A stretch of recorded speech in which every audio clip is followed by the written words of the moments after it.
Evangelho segundo Lucas, capítulo 7. E depois de concluir todos estes discursos para a audiência do povo, entrou em Cafarnaum. E o servo de um certo centurião, o qual era muito estimado por ele, estava doente e à morte. E quando ouviu falar de Jesus, enviou-lhe uns anciãos dos judeus, rogando-lhe que viessem curar o seu servo.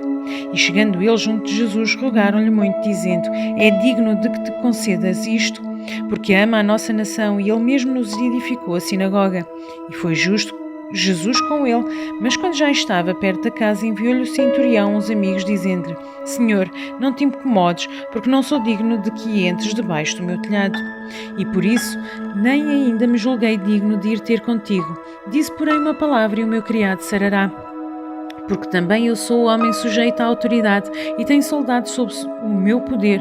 E digo a este, vai, e ele vai, e ao outro, vem, e ele vem, e ao meu servo, faz isto, e ele o faz. E ouvindo isto, Jesus maravilhou-se dele, e voltando-se, disse à multidão que o seguia: Digo-vos que nem ainda em Israel tenho achado tanta fé. E voltando para casa, os que foram enviados acharam são o servo enfermo. E aconteceu que, no dia seguinte, ele foi à cidade chamada Naim, e com ele iam muitos dos seus discípulos e uma grande multidão.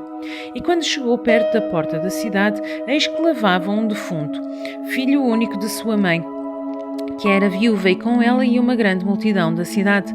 E vendo-a, o Senhor moveu-se de íntima compaixão por ela e disse-lhe: Não chores. E chegando-se, tocou o esquife, e os que o levavam pararam. E disse: Jovem, a ti te digo, levanta-te. E o que fora defunto assentou-se e começou a falar. E entregou-o à sua mãe. E de todos os se apoderou o temor, e glorificaram a Deus, dizendo: Um grande profeta se levantou entre nós, e Deus visitou o seu povo. E correu dele esta fama por toda a Judeia e por toda a terra circunvizinha. E os discípulos de João anunciaram-lhe todas estas coisas. E João, chamando 2 dos seus discípulos, enviou-os a Jesus, dizendo: És tu aquele que havia de vir, ou esperamos outro? E quando aqueles homens chegaram junto dele, disseram: João o Batista enviou-nos a perguntar-te: És tu aquele que havia de vir, ou esperamos outro? E na mesma hora curou muitos das enfermidades e males e espíritos maus, e deu vista a muitos cegos.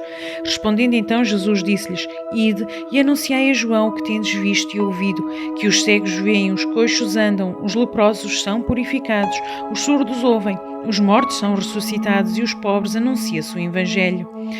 E bem-aventurado é aquele que em mim não se escandalizar. E tendo-se retirado os mensageiros de João, começou a dizer à multidão acerca de João: Que saístes a ver no deserto uma cama abalada pelo vento, mas que saíste a ver um homem trajado de vestes delicadas. Eis que os que andam com preciosas vestiduras e com delícias estão nos passos reais. Mas que saíste a ver um profeta?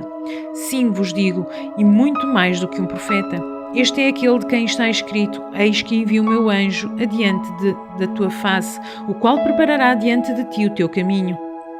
E eu vos digo que, entre os nascidos das mulheres, não há maior profeta do que o João o Batista, mas o menor no reino de Deus é maior do que ele.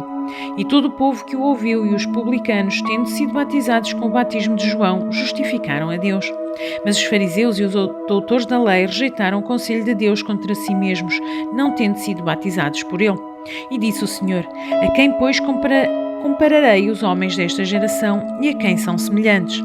São semelhantes aos meninos que, assentados nas praças, clamam uns aos outros e dizem: Tocamo-vos flauta e não dançastes, cantamo-vos lamentações e não chorastes. Porque veio João o Batista, que não comia pão nem bebia vinho, e dizeis: Tem demónio. Veio o filho do homem que come e bebe, e dizeis: Eis aí um homem comilão e bebedor de vinho, amigo dos publicanos e pecadores. Mas a sabedoria é justificada por todos os seus filhos. E rogou-lhe um dos fariseus que comesse com ele. E entrando em casa do fariseu, assentou-se à mesa. E eis que uma mulher na cidade, que era uma pecadora, sabendo que ele estava à mesa em casa do fariseu, levou um vaso de alabastro com um unguento, e estando por detrás dos seus pés, chorando, começou a regar os pés com lágrimas, e os enxugava com os seus cabelos da sua cabeça, e beijava seus pés, e os ungia com um unguento. Quando isto viu o fariseu que o tinha convidado, falava consigo, dizendo: Se este fosse profeta, bem saberia qual é a mulher que lhe toca, pois é uma pecadora. E dizendo Jesus, disse-lhe: Simão, uma coisa tenho a dizer-te. E ele disse: Dize-a, mestre. Um certo credor tinha 2 devedores. Um devia-lhe 500 dinheiros e o outro 50. E não tendo eles como pagar, perdoou-lhes a ambos. Dize, pois, qual deles o amará mais? E Simão respondendo disse: Tenho para mim que é aquele a quem mais perdoou. É ele. E ele lhe disse: Julgaste bem. E voltando-se para a mulher, disse: Simão, vês tu esta mulher? Entrei em tua casa e não me deste água para os meus pés, mas esta regou meus pés com lágrimas e o enxugou com os seus cabelos e da sua cabeça. Não me deste ósculo, mas esta, desde que entrou, não tem cessado de me beijar os pés. Não me ungiste a cabeça com óleo, mas esta ungiu meus pés com unguento. Por isso te digo que os seus muitos pecados lhe são perdoados, porque muito amou, mas aquele a quem pouco é perdoado, pouco ama. E disse a ela: Os teus pecados te são perdoados. E os que estavam à mesa começaram a dizer entre si: Quem é este que até perdoa pecados? E disse à mulher: A tua fé te salvou, vai-te em paz.